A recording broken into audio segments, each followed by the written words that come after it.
Hello, my name is Jason Mercer, the Toronto Real Estate Board's Chief Market Analyst. After a slower start to the year during the first quarter of 2019, we saw a pickup in sales activity in April. Over the next few minutes, I'll walk you through the highlights.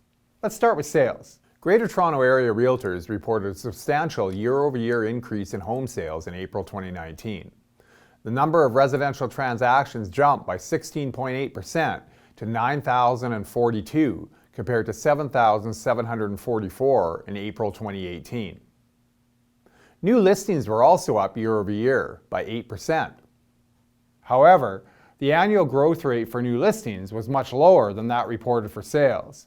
This suggests that market conditions continue to tighten, which points to an acceleration in price growth as we move through the year. The strong year-over-year growth in sales is obviously a good news story, and likely represents some catch-up from a slower start at the beginning of 2019. TREB's sales outlook for 2019 anticipates an increase relative to 2018.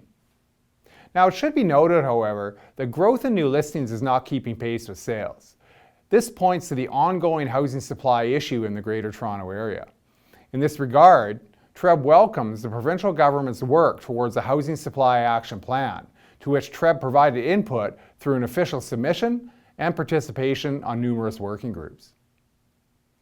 The year-over-year rate of price growth generally edged up in April relative to the first 3 months of the year. The MLS Home Price Index composite benchmark was up by 3.2%, the highest rate of growth in more than a year. The average selling price was up by 1.9% to $820,148, representing the strongest annual rate of growth so far in 2019. Price growth continued to be driven by the condominium apartment segment and higher density low-rise segments, including semi-detached houses and townhouses. The average price for detached houses dipped year-over-year, specifically in the regions surrounding the City of Toronto. The detached market segment, with the highest price point on average, has arguably been the hardest hit by measures such as the OSFI stress test.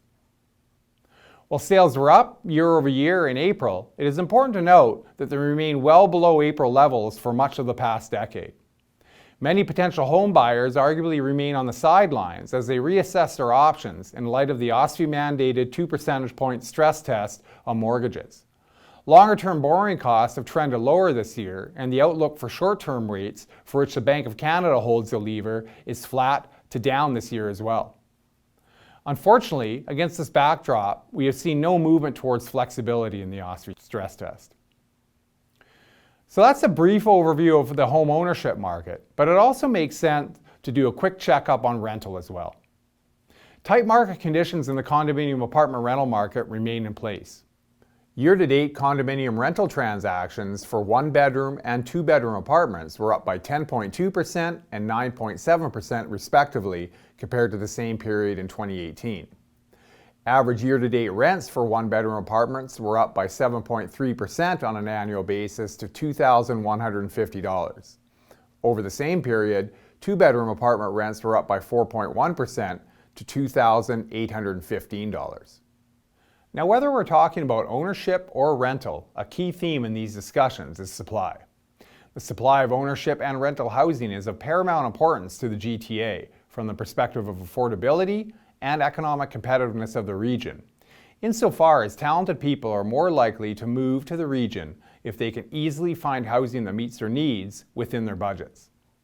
With this in mind, it is also important to think about housing supply through the lens of public transportation.